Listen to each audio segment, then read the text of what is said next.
Hey there, internet friends. Welcome to another episode of That Nerdy Site Show, a weekly podcast where the team members from That Nerdy Site get together to talk about our lives and all of the nerdy things we love about them. I'm your host, Trevor Starkey, and joining me this week we have Cameron Abbott. How you doing, Cameron? Hey, what's going on, Trevor? What is going on? Apologies to our listeners for just kind of having no episode last week. It was a long week, I think, in particular for Cameron and I last week. So neither of us were really feeling up to it. Neither of us really had a ton of new stuff to add to talk about. So it's just like let's just take the night off. And so I kind of let some stuff build up. Now I have things to talk about again. And so, yeah, sorry for just kind of going radio silent on that. I didn't even bother like sending out a tweet of like no episode this week. I was just because by the time like I woke up that Monday or whatever, it was just like it was already like 11 o'clock or whatever. I was like, that's already 2 hours later than our normal tweet. So whatever. But we are back this week. We're going to be talking a little bit about Cameron's impressions of Rumbleverse. I finished Live Alive or Live Alive or whatever, however you say that game. So I'll kind of give my updated thoughts on that. Cameron has been dabbling with some Final Fantasy XIV in anticipation of the upcoming patch update, as well as some Magic the Gathering Arena. And I, right before we started recording, played, an hour-ish of Cult of the Lamb. So I will give some very early impressions of that fun little bizarre game. And already I have a fun little anecdote because I've been naming all of my villagers after That Nerdy Site people. So Frank has already requested me to do some kind of cruel thing to Cameron. So stay tuned to hear about that. Frank. Yeah. Wow, Frank. What's up, huh? What's up? Before we dive into any of that, a little bit of housekeeping. Friday Night Dying Light is nearing its end. Remind me, Cam, episode 29 just went up. And is it 34 is the finale? Yeah, so we have 5 more episodes. 5 more episodes down to the final 5. A little over a month left of Friday Night Dying Light to enjoy the last chapters of Cameron's playthrough of Dying Light 2. This 6 month, 7 month, 8 month long saga that it has been. It's 29 episodes, 34 episodes total. That is going to be 8.5 months when all is said and done. So almost enough of a baby. Basically you gestated a person in the form of Friday Night Dying Light, Cameron. So congratulations on that. Did you have anything to add or comment on my description of that? I do. Stephen Lynch once wrote a song called Damn That's an Ugly Baby. Yeah. And I would say this is Damn That's an Ugly Baby. Like, geez. It's not the prettiest Let's Play series that we've ever done, that's for sure. No, I'm joking. It is the longest. So for sure the longest. Yeah. No, this is it's been an awesome experience. I've really enjoyed my time. The time that I put into the game, and then now kind of like looking back on it, it's like, yeah, like there are some definite growing pains, some stuff for like doing a long-term project like this was like is a first for us. Mm-hmm. As far as we've done these episodic serial episodes of these podcasts for a couple of years now, but I've never done a long-term Let's Play project like I've tried to start some, but I've never really carried it out. It wasn't until it was just like, listen, like this is the plan, I'm going to execute on it, and we're going to make it happen. And that's been awesome. It's been an awesome experience getting through this. Finished playing the game. Well, when did I finish playing it? I finished playing it like back in May. I want to say like a month ago, because Yeah. I played through it in like June, I think, or something like that. Okay, yeah. So I was still wrapping it up in June then. Yeah. So yeah, I finished it, and I got to that point, and it was like, what an awesome experience. The game has its flaws for sure. It's certainly not a perfect game, but like for it to be our first like major Let's Play series, like episodic series, has been an absolute boost. So yeah, it's been awesome accomplishing. Yeah, going back through our Slack, July 17th is when you posted Friday Night Dying Light will end officially with episode 34. So that was when you wrapped it up. The closest we've done to a project like that one was when Logan and I played through It Takes Two. Was it 2 years ago? Whenever that one came out, all the last 2 years is such a blur.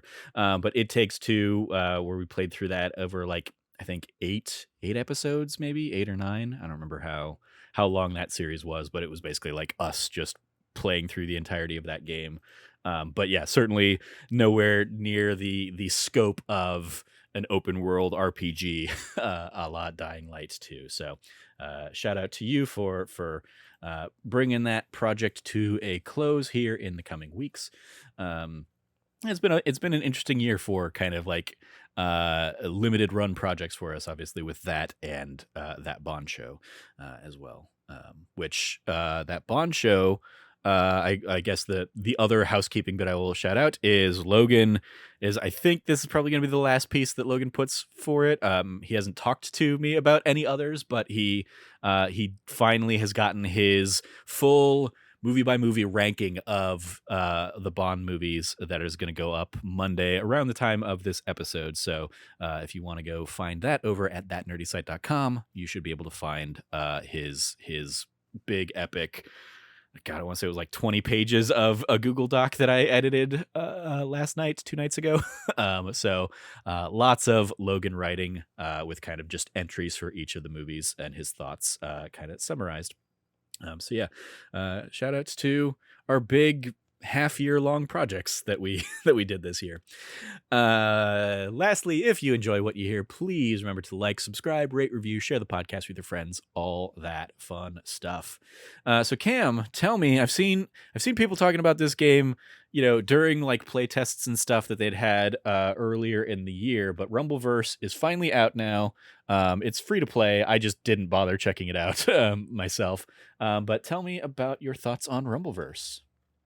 Trevor, I'm just going to put this out there. When I first saw like people playing Rumbleverse, like the early builds and stuff, and like this was another game from Iron Galaxy, my first thought was, and like seeing how it was playing out, I said, man, this is just like a really shitty Fortnite club. Like they've gone super card. And you loathe Fortnite. I loathe Fortnite. I think Fortnite's terrible because of the reason people always like, oh, you don't like it. And here's the thing, I should love Fortnite. Fortnite literally has all my favorite IPs in that game. I mean, now, like, yeah. Well, I've been saying for I've been like shooting more than Kamehamehas all week. Yeah, like, and I know nothing about Dragon Ball. There is, when they did the NFL promo stuff, and I was like, great, they're doing NFL. Next thing you know, they're going to be doing something like that demands my attention. And then they did the like Thanos Marvel event stuff, and then the DC stuff, and like as more and more stuff is rolled out for it, it's like, are they trying to make me want to play this game? Mm-hmm. But I can't get over the fact that, one, I don't think that the shooting in it, I think is like fine. It's okay. It's not ideal. It can still be like janky at times. But the building it, I just like, I've always found the building so atrocious. I mean, they introduced zero build mode earlier and you this think year. That would get me, Trevor? You think that would get me? I have not played a build mode game since then, and I have probably played that game on a almost daily basis since then. So yeah, I could hop into it, but at this point, it's like, I don't know, like, but if I hop into it, Trevor, will they stop trying? Right? I mean, will they stop? They're not going to give a shit about what you do with Fortnite, Cameron. I would be very curious if you hopped in and like checked it out, to just like what your thoughts of it would be. Like maybe like now that Friday Night Dying Light is done, like do a couple let's plays of your introduction or your first attempts at Fortnite, especially because like they basically build the game and they match make so that like the first game you're going to play, or the first couple games you're going to play, it's going to be like 80% bots or something like that. So you'll probably go in and like wipe the floor with whoever you're playing against in those first games, given that you have probably a much better pedigree at these kinds of things than certainly I do. But if I can rack up wins, I think you'd be fine. The thing about it is like, it's not that I have never played Fortnite before, but it has been, when Fortnite came to Switch, I hopped in it to play with Beasley and Joey and everybody else. Okay. And I really enjoyed my time with it eventually, but eventually I played one game with them and then just went and just kind of played my own little hidey hole. There you go. No, I played with them for a while, and then I also played with like Alex Van Aken at one point. Mm-hmm. Like I did play quite a bit of Fortnite because I was really into unlocking the the kind of like outfit that my character that I unlocked at that season. Like it was that season's outfit. Yeah. and I really enjoyed the unlocking process on that. Eventually, I got tired of it, and because I got frustrated because I was like, the building in this game is terrible. The shooting is completely unreliable. Because like we have the same gun. What is your the build of lots of stuff at that time? And I know that they've balanced out the game since then.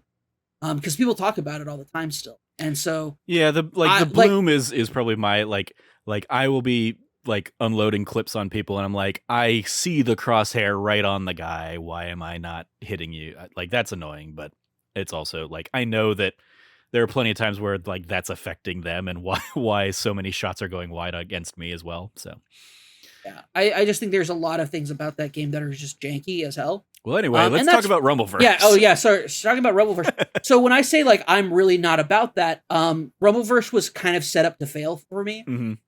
But I saw Snowbike Mike and Kevin Asex play it. Like Kevin and Mike were playing it on a stream on Mike's stream, and it seemed so different than I thought it was going to be. Mm-hmm. From like press stuff and whatnot that got sent out for it, and immediately I was like, okay, I'll check it out. I played my first match, my first run of that game, and I was blown away by three things. One, the people who made this game freaking love wrestling. Yeah. Holy crap. There is so many homages and like dedicated, it's like just stuff that is basically, if you are inside, like if you know the inside baseball stuff on wrestling, inside wrestling stuff, I guess you could put it as, it is, there are so many homages and puns and stuff that are just awesome. Mm-hmm. It's just awesome. The cityscape that they built for it is fun, and the terrain is unique. And like there is a lot that goes into the environments that make this game very different, because there's freeways, there's train tracks, there's hills and buildings and all sorts of stuff, and it's all just like one confined city. And the third thing I will say is combat. Combat is a mix-up of rock, paper, scissors like fighting game aspects. So there's three main ways that you do damage. You do a strike, a power move, or an unblockable. In order to like balance it out, because otherwise everybody would just be using unblockable moves. But if you seems like it's in the name. It's in the name. But if you are using an unblockable move against somebody who's using a strike move, their strike has a priority. Mm-hmm. So strikes have priority over power moves. Power moves have a priority over blocking. Or not power moves. Unblockables have a priority over the blocking mechanic. And then the kind of like power maneuvers, which are kind of like an in-between, have a priority over striking.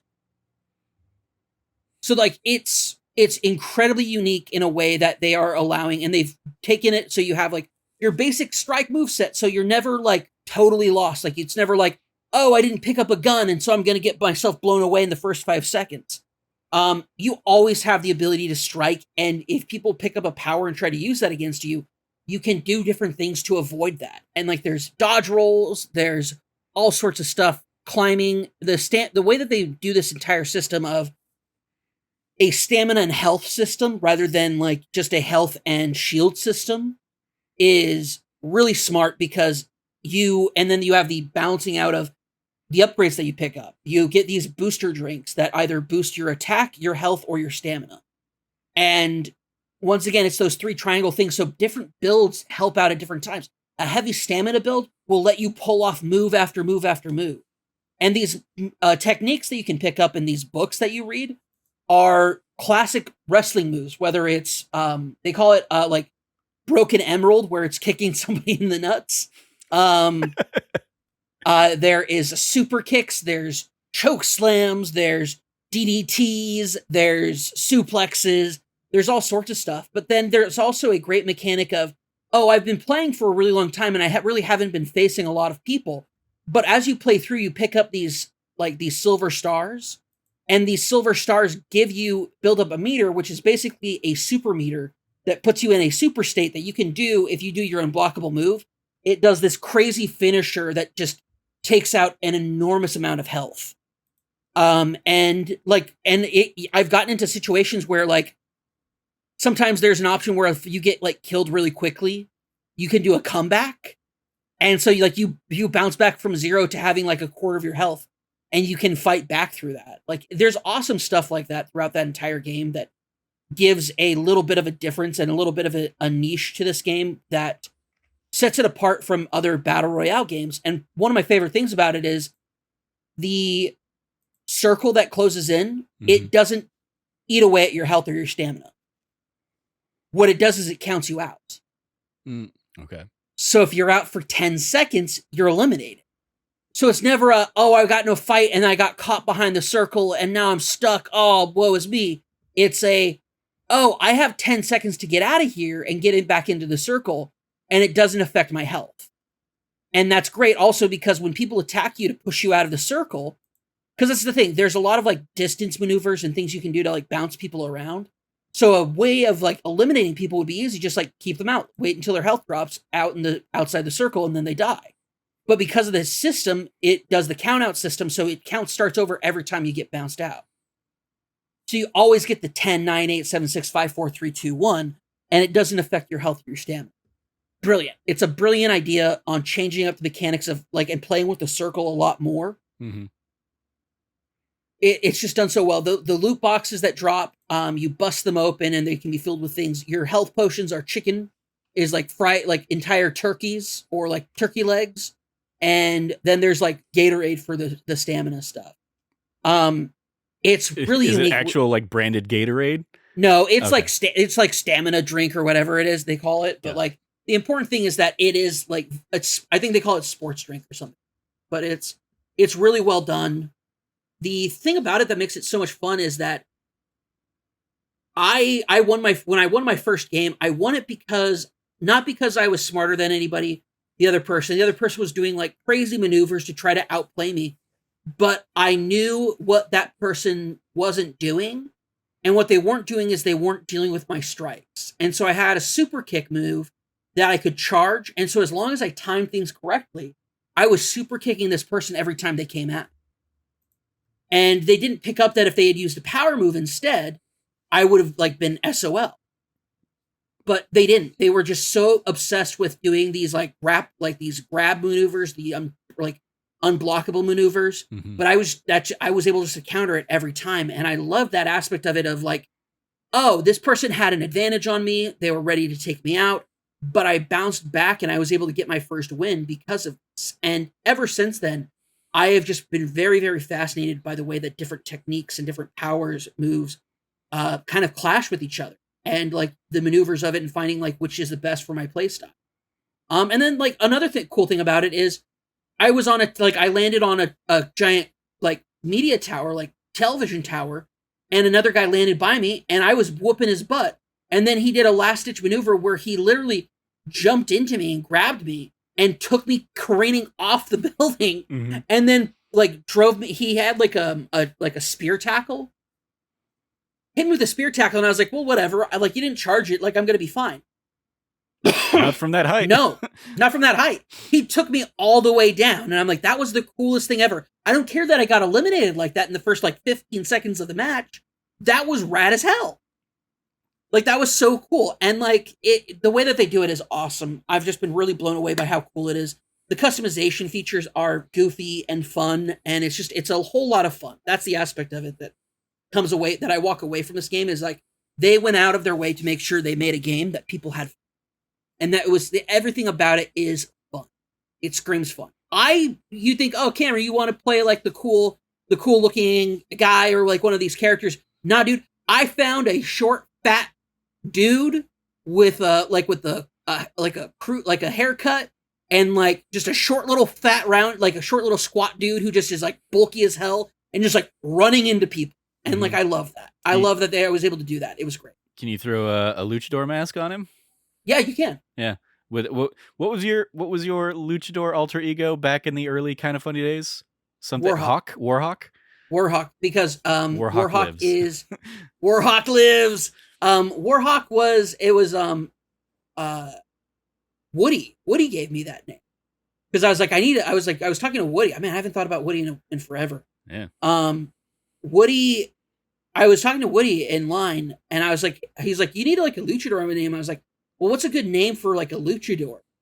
And we were like, I'm like, should I go Spanish? He goes, no, that seems like you're white. That might be like a little inauthentic. And I was like, that's fair. And we're talking. He goes, oh, you know, it would be great. Like he's like, you should make it like PlayStation. And so we like workshopped like games. And he was like, dude, what about Warhawk? Like the game, like the on PS3. And I was like, dude, yes, let's go with that. So Warhawk was that. Like that was where Warhawk came from. Nice. Shout out to Woody. Man, I haven't thought about that guy in forever. Yeah. Well, shout out to Rumbleverse. I'm glad you're having so much fun with it. Congrats on your dubs.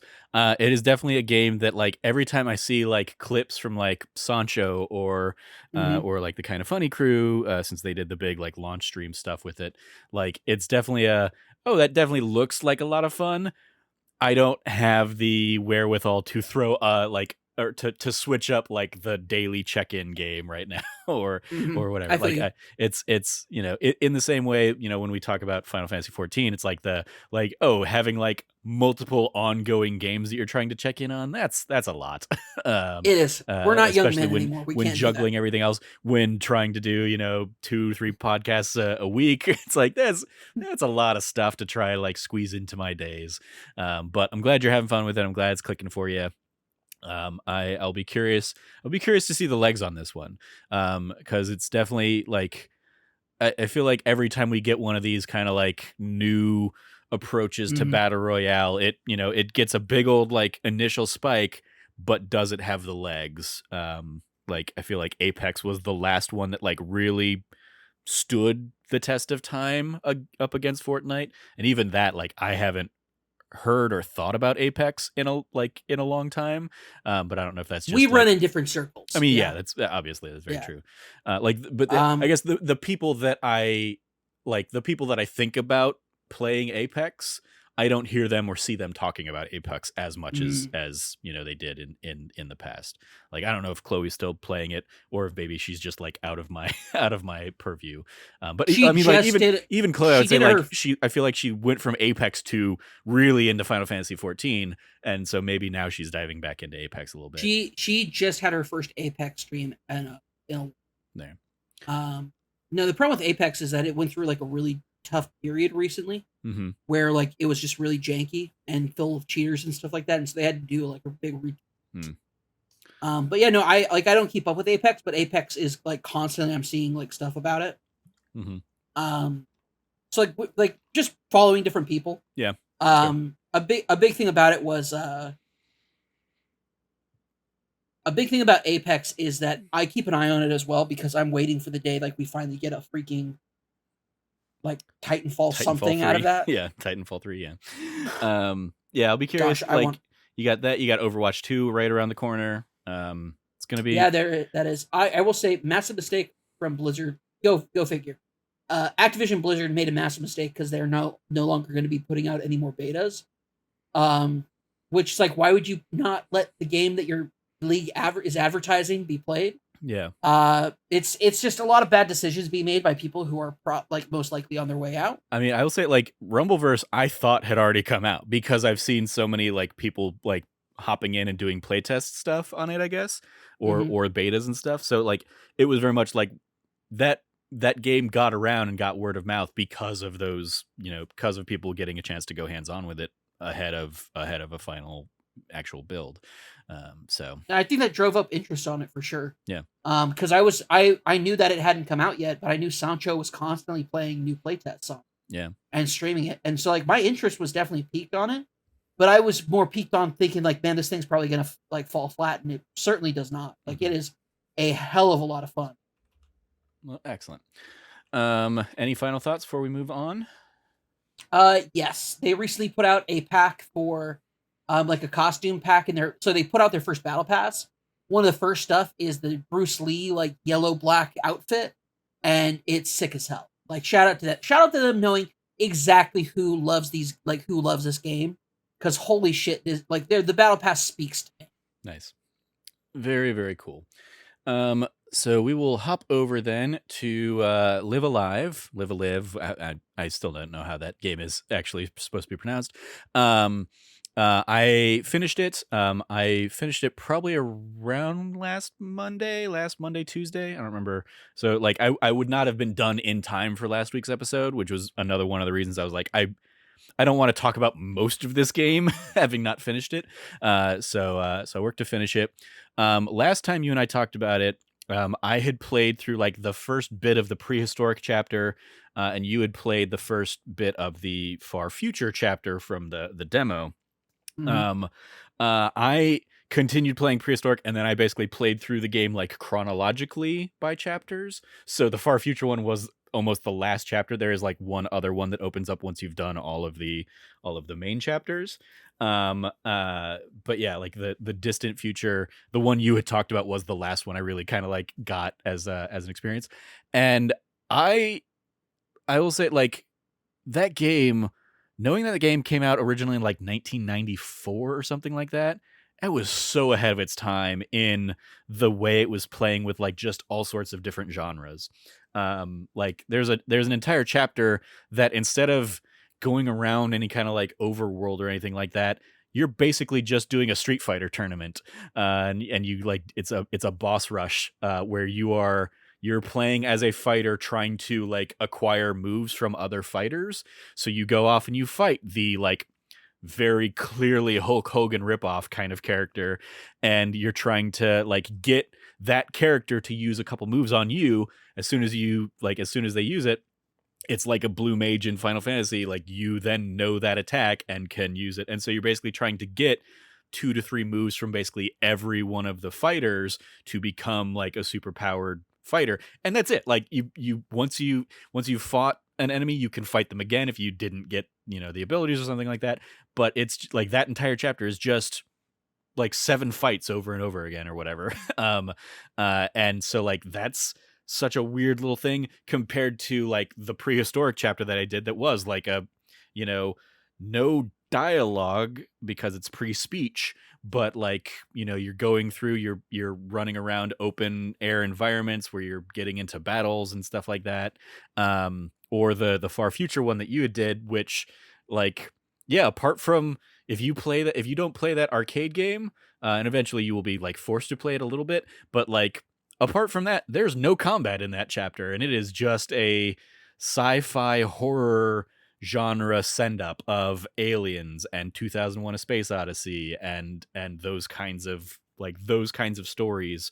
Um, or the Wild West chapter being like uh you run around town collecting resources and setting traps for the gang that's going to come in the next day, and it's basically like Dang, that's cool. a Okay. Home Alone kind of thing. Like you're working with the townspeople to fend off the big bads. The I think you would really love the near future chapter because it is anime AF, including Nice. like its intro is basically a like mecha bot battle theme, and it's like Hells full yeah. like Japanese anime opening theme song kind of thing. And yeah, like you are a character named Akira that like runs around. You have psychic powers. It is a cyberpunk kind of future.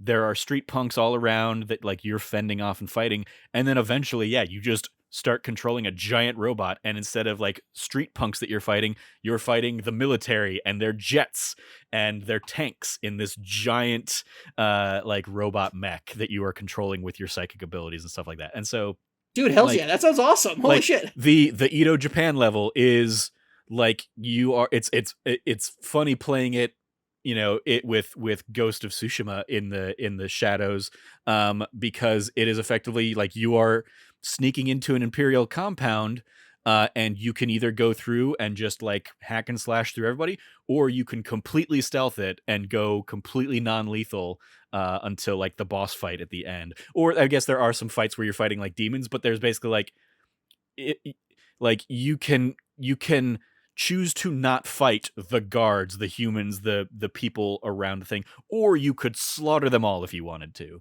And so like even that's like just cool different ways to play, and it's like each chapter is introducing those things.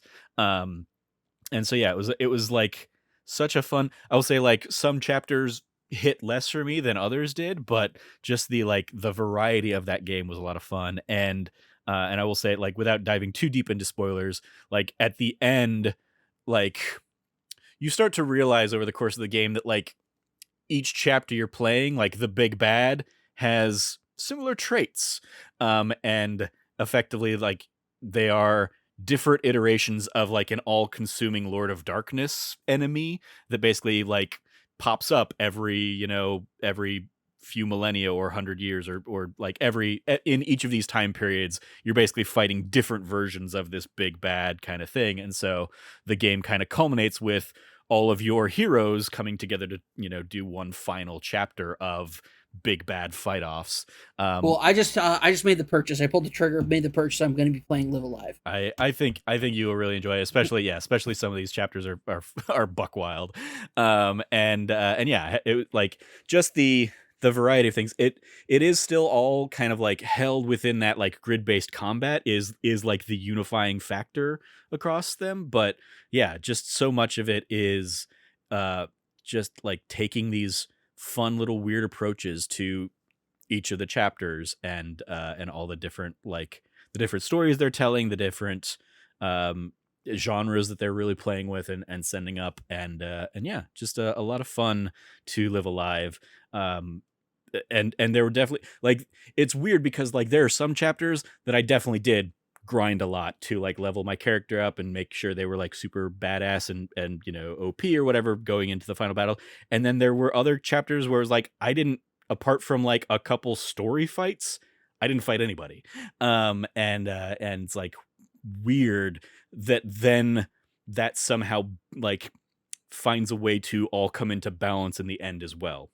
Like the game knows, hey, you might not have, like, for that fighter character, for example, that you just kind of go through and like collect their moves. You never level up as that character, you're just getting their moves. So like when you go into that final chapter, that character is going to be a little weak, and you're going to have to like fight off some enemies and recruit some other allies to really like level that person up and start bringing them in line with all your other characters and stuff like that. But yeah, just a lot of fun. The final chapter in particular is like a cool little like mini open world where you're bringing everybody in together. You like each of them kind of has their own little like section of that chapter that like you can get their ultimate weapons and stuff like that, and it ties into even like their previous chapter in terms of like gameplay mechanics and stuff that'll get introduced or played with and stuff like that. So yeah, Live Alive, a lot of fun. Really had a good time with it. I think it shot up into, I think, my top 5 for game of the year so far. And yeah, just in particular the fact that like the meat of this game being almost 30 years old is like crazy. And it's one of those, I feel like this, had it come out to the West around that time, would have the same kind of like cult status of Earthbound. Because it definitely has a lot of those same kind of like, let's play with a whole bunch of different stuff vibes. So yeah, shout out to Live Alive. Had a really good time with it. I'll be very curious now that you've pulled the trigger and picked it up, what you end up thinking about it, Cam, as well. That'll be a fun one. Yeah, when I find the time to play it. Exactly, yeah. Be a fun one to check in on throughout the remaining months of the year and around Game of the Year conversation time, I'm sure. Let me throw it back over to you then for some Final Fantasy XIV stuff. You mentioned before we started recording it, you've been playing a little bit of Final Fantasy XIV. I went through a while back and like got my account was tied to my Trevor Trove account, which I was like, I need to let that expire. And it's actually, I think that domain's about to expire here at the end, like in a couple weeks, which is like, end of an era. Cause I just kind of kept it going just as a, like, in part, I kept it going 1 year because I forgot to turn off auto pay or whatever on it. But I haven't done anything with that forever, but like, I've still been getting emails, and my stupid Final Fantasy account was connected to that account. So I finally, a few months back, basically like talked to customer support to get that pulled away so I don't lose access to all that stuff. Mm-hmm. And then I just haven't jumped back into the game myself, following any of the new patches and stuff. So it's definitely something I need to circle back around to. But tell me what you've been up to in Because this 16.2 is almost out, right? Is that where we're at? Or not 6.2. 6.2, sorry. Yeah. 6.2 is almost out, yeah. So right now, the Moogle Tome event, for people who don't know, before a major patch, they will, in order to try to get people more motivated to get back into the game, Mm-hmm. they will have a for for mostly for like close to a month, they'll have a program set up where if you play through certain dungeons that are usually underplayed. Yeah. I benefited a lot from from people jumping in for Moogle Tome events when I was playing through my long epic run last year. Yeah, so it's the biggest thing about that is that there is a like normally things like mounts and other stuff that are normally hidden behind or like hard to get from very hard end game events and things like trials or raids are available just to purchase through these tomestones. Mhm. And so a lot of people grind these things out to get to like the mount they want. Like I thought about doing it for the full 50 to get 50 tomestones to get the Tsukiyomi trial Kamui, the wolf mount there.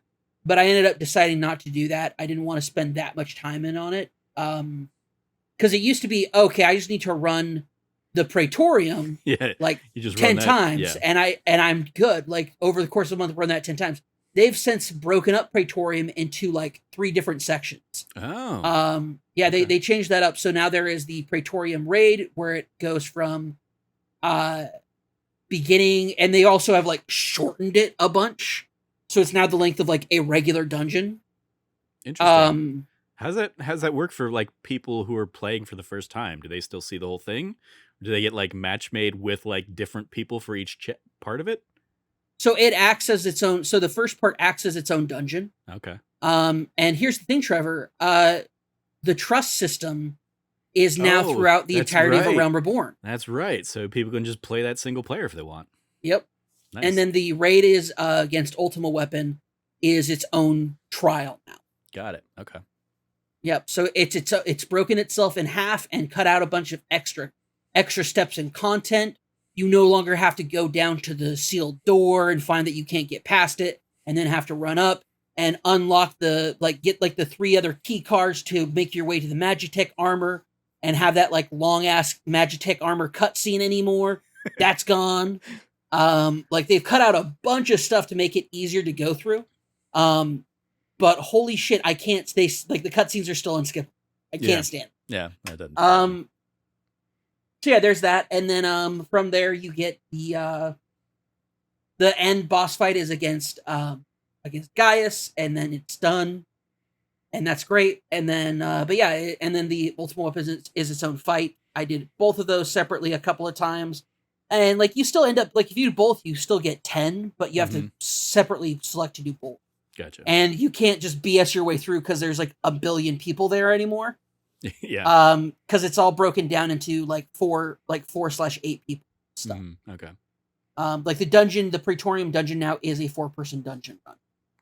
Gotcha. So there's no longer like a parade of people charging through this long ass raid. Yeah, I mean every time I did it, because I did it quite a bit in just leveling up as like a daily thing during my big run, and yeah, it was just like, you know, after doing it that first time with you, it was basically just like I was just following the 7 other people who had run this so many other times before or whatever, and to the point that like I knew the path to go and to do all that stuff, and I would jump on the mortars and shoot out, you know, airships and stuff like that. But yeah, that's wild that those are you know, shrunk down as much as they are. Yeah, it makes sense. Because otherwise it's an hour to hour 30 long. Yeah. Right, and that's way too freaking long. I mean, people have it legitimately on Letterbox. You can find the Praetorium and go give it a 4 or 5 star rating or something like that. Yeah, it is. It was also known as Praetorium, like Praetorium and Chill. Yeah. Because people would pop up the Netflix account on it, and like I did that a couple of times. Yeah. Watch something on Netflix while I run the raid. Yep. Because you just don't. Yep. People have that and watch that stuff during the cutscenes. Yeah. Yeah. It was a time, man. It was a good time to like grind these things out. Now they're like, no, you have to pay attention. You I'm have to pay sure attention and actually do stuff now. I edited multiple podcasts during cutscenes. Hey man, it's like it's sad that it's gone, but at the same time, it's going to be good for new players. But honestly, I didn't want to grind too much for this event. Yeah. Because I want to just like get ready for the launch of 6.2. Mm-hmm. There's a lot of cool raid stuff, a lot of cool continuation of 6.1 story. We are in the aftermath of like in the post Ascian saga. Yeah. And we're kind of like delving into like what does the new era of Final Fantasy XIV look like, and it's not slowing down. Like it still has a lot of stuff, still answering a lot of questions, still doing a lot of stuff, and I'm really excited to see where it goes. And on top of that, Island Sanctuary is finally gonna be here. I was gonna say that's where you can get the farm, right? That's where you can do your own little farmland thing. Yep, it'll be rare if I ever leave. Holy crap, I can't. There's an entire quest line that takes you throughout this entire island. It's apparently pretty massive, from what I've seen from like the map stuff and like cutscenes or images from the event, like the actual Island Sanctuary. It's apparently a massive open exploration island. So it doesn't replace housing, so it can't be a housing thing, but it does. You do let your minions out, and so I have like a shit ton of minions that I'm just going to be letting run around the entire island. Nice. And you collect animals from the island itself, so you can you can like bring in some chocobos and some other creatures and monsters and stuff to kind of like just be pets in your sanctuary. And I'm like, that just sounds so awesome. Sounds cool. Like the perfect way to kind of like chill and relax. Yeah. Can you use home decorations on it, or is that still only like home stuff? Because I have a whole bunch of decorations where I'm like, I can't do anything with these things. Why do you give me these things as rewards? Same, because I don't have a house. I have an apartment in Ishgard. I got an apartment, which is nice. So I have a little bit of like mini housing there, but I have a bunch of outdoor stuff that I can't use because I have an apartment instead, and it's like it sucks. Yeah. I tried getting a house, man. I got real close. It didn't happen. That lottery, that'll get you. Well, good luck. I know you'll be there if if and when I hop back in, if I need you. But yeah, I'd forgotten that the trust system has now been added to all of the base Realm Reborn stuff. I believe Heaven's Word stuff gets the trust reward system in 6.2. Nice. So. Yeah, that's I remember friend so of the show. I'll be running with Hashivan and like enjoying those dungeons. Nice. I remember a friend of the show, Brandon Gann, like being very excited at the prospect of like me telling him, hey, with the changes they're making, you can eventually play this pretty much all through single player. So the only expansion that doesn't have Stormblood. Yeah. Stormblood's the only one. Yeah. Stormblood is the only expansion that will not have trust. It's going to eventually, isn't it? Oh yes, it will. Yeah. After 6.2, the only one that won't have it is that. And the only things you can't do with trusts is trusts are only for dungeons, they won't be for trials. Yeah. So you still have to play with other people in the trials. Yeah. But it's okay, because this is like the best possible community for you to be like, hey, I've never done this before. Oh, it's okay, don't worry. Yeah. No worries, everything's fine. Like, what an awesome I love being like people being like, hey, are you okay? Because you're not playing like optimally. Like, and you look like you're pretty experienced. And it's like, yeah, I've never been like, or just be upfront with people, be like, hey, I've never done DPS on this trial before. I've only ever tanked. Oh, okay, cool. So like, this is the only thing that changes about it, and they tell you. Yeah, I mean, admittedly, it is much tougher to communicate that on console. 100%. Trying to type some of that stuff. I remember at one point somebody like chastising me about like not like why wasn't I using such and such a spell, and I was like, because I just don't have that in my repertoire. It just has never been like part of my whatever. And then like I spent a good like 2 to 3 minutes trying to switch my shortcuts and stuff to like add that spell in to appease this person and like let them know like I'm working on that, updating my build, sorry, blah blah blah blah. Like they were super cool about it and super chill and stuff. But it was like that was the closest I ever came to like one of those that my initial run that we talked about a number of times when I was like playing through as a paladin and trying to like doing the tank thing and like the stress I was putting on myself on that. I will say like the entirety of my run last year, I was reading through the wikis on every trial first to know what to expect, what the Mhm. attacks were and what I should be trying to do in those things. There was still definitely like a learning curve when I would jump into them and, I'd die a couple times or something like that. But yeah, community is still great and was very, warm and welcoming. And I think really the only negative communal experience we ever had or I ever had was when we tried to do that Trials of Bahamut thing Oh and a my couple people gosh, in there yeah. were just dicks and bad. Um Yeah. but but yeah, apart from that, Literally the worst experience I've ever had in Final Fantasy 14. And even then compared to like the worst experiences I've had in like WoW, mhm, way better. yeah. Infinitely better. Holy shit. Yeah. Well, I'm glad you're enjoying the like ramp up to 6.2. And yeah, shout out to Final Fantasy 14 just being, a game that just keeps on kicking butt. Um, I look forward to catching up on what the post Ascian story is because yeah, I have not hopped in to any of the post patch content. So, very cool. So let's also segue over into you dabbling in Magic the Gathering stuff. How's that going? Yeah, I've always found myself being interested in Magic the Gathering during like really difficult times in my life. It's kind of like just this comfort game that I can go back to. Mm-hmm. And the arena has always been an amazing platform for just like making it so you don't have to spend an arm and a leg to get back into that hobby. It's just it's the digital platform to play the card game there. And sorry, the rotations happen, which means like older decks are no longer like older sets are no longer available. They run them in like there is a core set and then 3 expansions, and that's half of a rotation. So basically, they've introduced the first new rotation after for since a while ago, and so the older rotation stuff has now been moved out and we're in the new rotation stuff. And I'm pretty excited for it. The stuff I saw preview wise looks pretty cool. I'm just kind of excited to get back into Magic a little bit. It's a comfort food for me. And like it's been weird. Like I have not been a biggest fan of like some of the stuff they've been doing lately, even though aesthetically it looks really cool. I've just not been blown away by any of like the themes or sets they put out lately. Mm-hmm. That looks to be changing with the new stuff they're going to be putting out. I'm very excited. Um, just trying not to talk inside baseball on this, but like yeah, I love Magic the Gathering. I've been a big fan of it for more than a decade now at this point. I've been playing since I was, 19, 20 years old.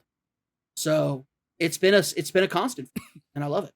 I I mean I have like still somewhere I have if not like original era, like I mean very early. Like I remember having like Arabian Nights cards and stuff like that.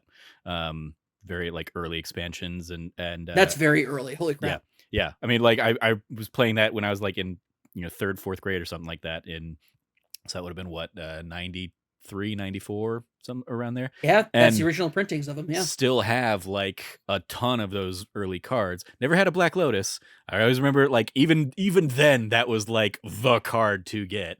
But I'm pretty sure a few years back, like we pulled out my binder of all the cards and I like handed them over to my sister who was trying to get back into the game or something like that. So I think she has them right now. But like we definitely still have all those old Magic cards somewhere lying around here. It's fascinating, like seeing that. Like it was one of those things. Like when Hearthstone blew up, I was amazed that like Magic didn't have a bigger resurgence, or Magic didn't like learn all of the lessons from Hearthstone and like just do what that was doing with all of the Magic cards and lore and stuff like that. And I'm guessing that's like more or less what Arena is. It Um, is, yes. yeah, I remember also back at my old job, like one of the finance people that came in at one point, like he'd be working on one computer and then he'd have like games of Magic playing on the other computer as like his, you know, instead of Spotify or something like that, he would have like Magic that he could kind of go either be watching, or he would like dabble in and play a little bit games on like breaks and stuff like that. And I was like, oh, that's definitely a thing I hadn't thought about in a while. But very cool that it's just continuing to chug along all these years later. Shout It's out bigger than to, ever, man. I mean, yeah. It's bigger than ever right now. It's huge. Mhm. Magic the Gathering pays the bills for Wizards of the Coast for sure. I mean, Uh, like definitely, like it is a great era for Wizards of the Coast between like the Magic resurgence and just D&D. I know, like we haven't talked about it, and I meant to ask you a little bit if you had any thoughts on D&D 1 or whatever that they announced this last week. Kind of the I do. upcoming I have updates. a lot.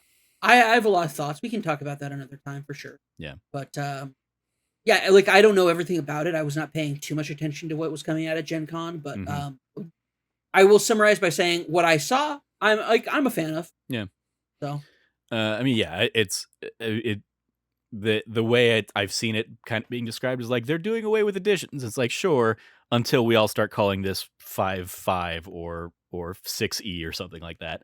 Um, but like just some of the like broader ideas. I know that I've seen them talking about like crits, like DMs can't crit, only player characters will be able to crit.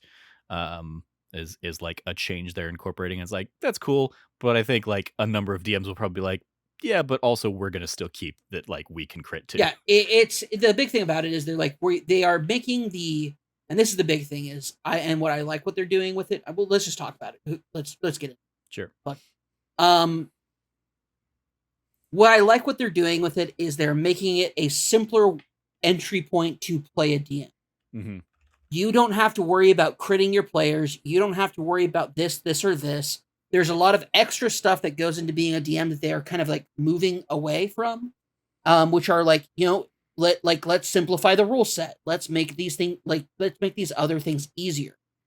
And because of that, I think it's going to make it a lot easier for people to hop in, which is good because that's what this hobby needs. Because a lot of people are like, I like watching these live play shows like Critical Role or Dimension 20, but where do I start? Mm-hmm. And I think that this new era of D&D 1 is probably answering that question, even though that's a question that a lot of people have been asking for several years now, probably more than a decade.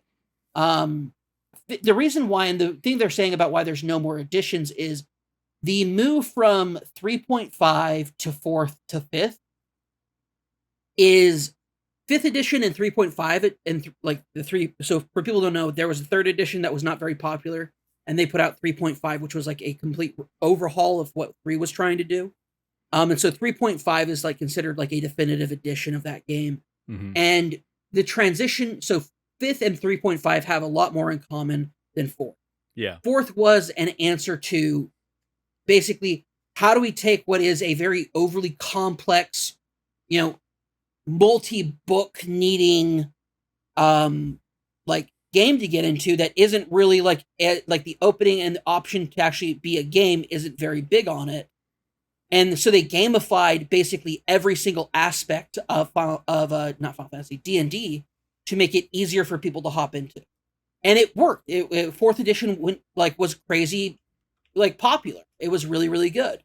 For 5th edition, they said, okay, we recognize the gamification that we did with 4th edition was controversial at the time, but it succeeded in getting people who were only interested in playing a game rather than telling a story or living in a world to get into the idea of telling a story and living in a world. And it was successful in doing that. So 5th edition was harkening back to 3.5. It has definitely taken a different take on that as far as how it's executed over the last decade. But I remember the playtest came out, and I got a hold of the playtest, and it was pretty interesting. And I've been following and tracking 5th edition for so long. So the changes they're making and why they're saying they're doing away with editions is basically they're never going to make.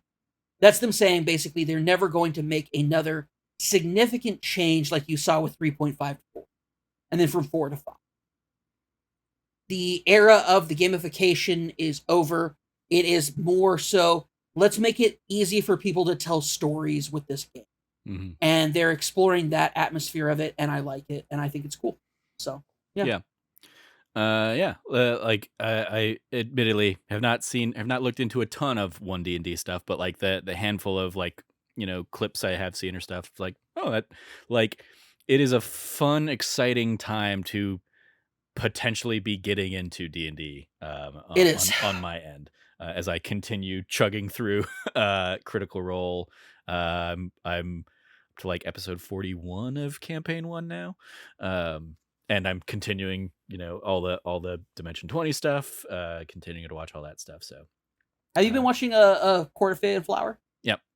Okay, that shit is popping off. I am fucking loving it. Like, it's so good. It is so fun. Like that. It's such a great cast of characters. I love like, it was one of those like Abria coming in and then being like, yeah, it's kind of going to have battle stuff, but not really. And being like, oh, how's that going to work? And then it's just like all of this like upstairs, downstairs Regency stuff. And I'm just like, this is just so fun. It very much harkens back to the Of Mice and Murder season, where it's very like much we're going to play with these mechanics, but it's much more about telling this story with these characters and in this environment and stuff. And also like EXU Calamity, like I love that everybody has secrets, and it's very much like having so much fun playing with that. Yeah, like I like that is quickly shooting up to one of my favorite series that they've done so far, just because Agreed. of how well it is working within all that system. Like I love the good society stuff that they've incorporated into it, of like letter writing and rumors and how all of that like affects the gameplay. And Abria is just, she's up there. Like now that I've seen a lot more of Matt Mercer's DMing and now a lot of Abria's stuff, like the two of them and Brennan are like if I never watch anybody else, like I'm watching really great stuff. So it's really cool. I guess I've seen like a B Dave Walters one shot or two. So yeah, it's like they're just some really talented people out there, and I see why they get the gigs they get. So yes, Court of Fate and Flowers, very fun. Looking forward to the rest of that season as well. Well, we kind of diverted away from Magic the Gathering stuff, but you're just kind of having fun, enjoying that comfort game. Pretty much, yeah.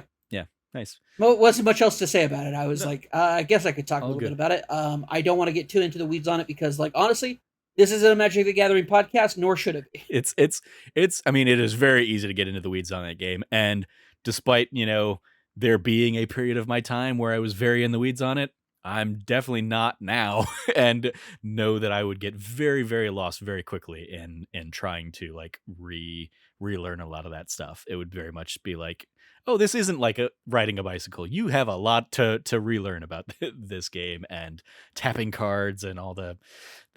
I mean, like I definitely remember building like I had a blue and white deck, I think, for a period of time. I think I had a red and black as well. Those were the days. Getting all those mountain cards together, mountain and swamp. Well, anyway, let us divert over into the last topic of the show. Won't be a ton on this one yet because I have not played a ton of time on it yet, but I did dabble with Cult of the Lamb. There will be a Let's Play that'll go up this week. This is the new Devolver Digital game where you are basically, it's a roguelike game mashed with a like an Animal Crossing like. You are a cult leader. You acquire villagers by going into a dungeon. You're trying to kill these basically these 4 bosses across the course of the game to save the like one that lies beneath or something like that. You are made into a cult leader. You juggle between going in doing hack and slash stuff and then coming out and like managing your cult. And your cults has their various needs, like they'll get hungry, their fealty, their loyalty for you will go up and down depending on their faith in you will go up and down depending on the choices you make. You can get little quests from them. So as I alluded to earlier, I've been naming I named the cult That Nerdy Cult, and I've been naming the cultists so far after That Nerdy Site members. So you were the first one, Cam. You will see that in the Let's Play. In the Let's Play, I think I get you, Logan, and Frank, but I also now have Jazz, and then formerly Christian and Ben. Next one will be Chloe. Um, and yeah, you can get little, side quests from these people. Their like devotion to you help you basically build up your character and give you like add-ons. They also help build up the things that you can add in the village. Like I just added the ability to like I added like a little farm thing. So now my like initially your people can basically gather wood for you, or they can gather stone. Now they can water the plants and help feed themselves and stuff like that. Um, but yes, of the quests that you'll get, like one was, hey, I want to eat this kind of meal. Can you please like make this kind of meal? And you take the resources that you made, you go to the cooking station, and you make that meal. And the side quest that I did right before we started recording, Frank requested that I play a prank on Cameron and have Cameron eat a bowl of poop, because your characters will occasionally defecate, and you can go clean up. If you leave the defecation out there, it will it'll increase the sick level, and your characters might get sickly, and that'll have a detrimental effect on them. Did um you feed me poop, Trevor? I fed you poop, yes. Fuck you, you bastard. Yeah, Frank, I you mean, son of a you, bitch. you can go collect poop, and you can use it to fertilize your plant like plots. Or yeah, you can cook it into a bowl of poop and feed it to your villagers, and like it'll basically like it'll have the negative effect of, instead of increasing their hunger rating or whatever, it will increase their sickly rating. So you immediately got sick and started pooping around elsewhere around the place. But Frank leveled up, so so it was a trade-off. I'm taking care of you in other ways. I'm giving you good gifts. If you're lucky, you'll be my first sacrifice. Who knows? Um, Cross my fingers. Let's but hope. yes, it's such a weird, bizarre, like perfectly Devolver Digital kind of game. The going through the dungeons, it's procedurally generated stuff.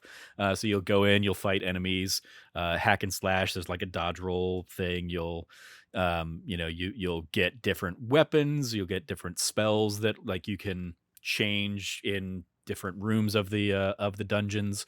You can find like rooms that'll basically have tarot cards, which will give you like level up or like perks for that run. Like here's an extra heart for you, or your damage will now do like 1.2 times damage or stuff like that. And then yeah, like you go through like a section, and then you'll kind of get pulled out to a map, and you basically have like a path that you can choose. Do you want to go choose the icon that is stone, where it's basically like you'll get, instead of like fighting enemies, you'll just go into like a resource gathering room in the dungeon, and you basically hack and slash everything and get a whole bunch of stone that you can then take back to your village. Or same with like berries or lumber. Or you'll find things where you basically go in and you'll recruit another cultist. You'll find somebody that's out there. You'll basically like convert them to your cult, and then like bring them back, and add them, and assign them tasks and stuff like that. So yeah, it is a very fun, weird little game. I'm having a good time with it so far in the hour and change that I've put into it. The run so far, it's not. I don't think I've had a run where it's like it would even let me go to try and like face off against one of the major bosses of the game. It's still kind of in the like, we're training you, we're giving you all of the tools, then we're gonna let you loose. But so far it's fun. And yeah, shout out to Cult of the Lamb, the game where you can feed your friends poop if you want. And I mean, I can feed you good things too, but Frank wanted you to eat poop, and who am I to turn down a quest giver?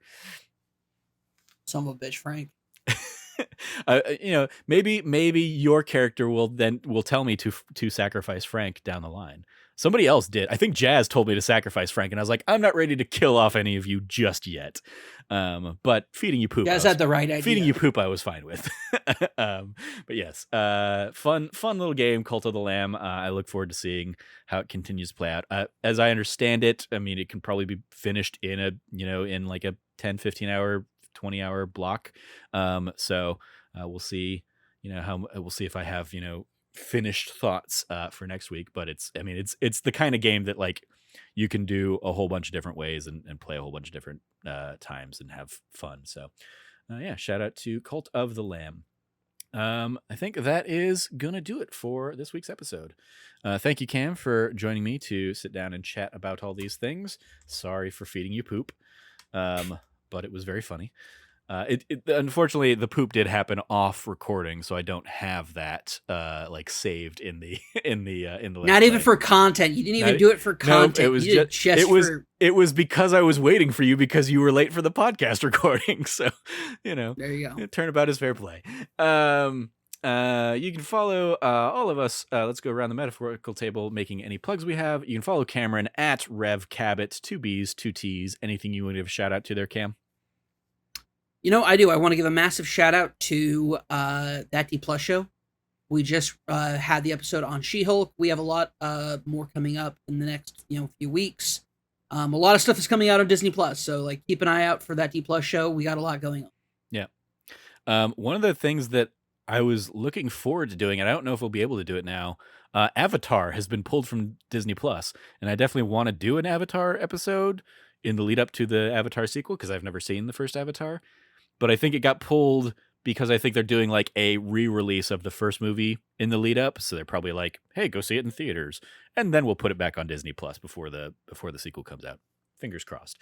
But yeah, I was like, oh, well, shit, I can't schedule that one now because I don't know when it's going to be back on the service.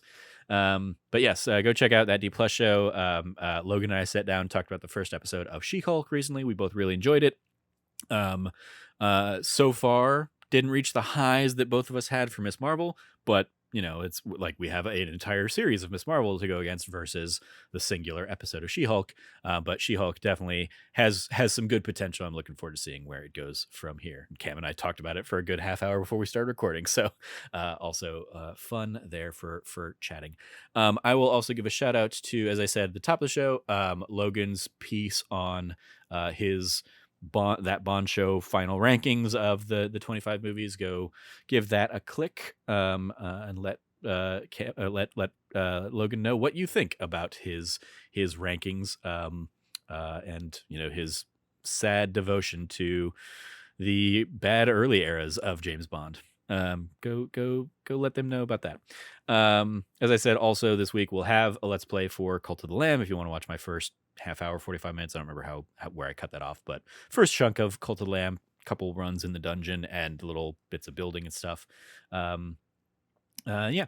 You follow all of us over at That Nerdy Site or go to thatnerdysite.com for all the latest from us.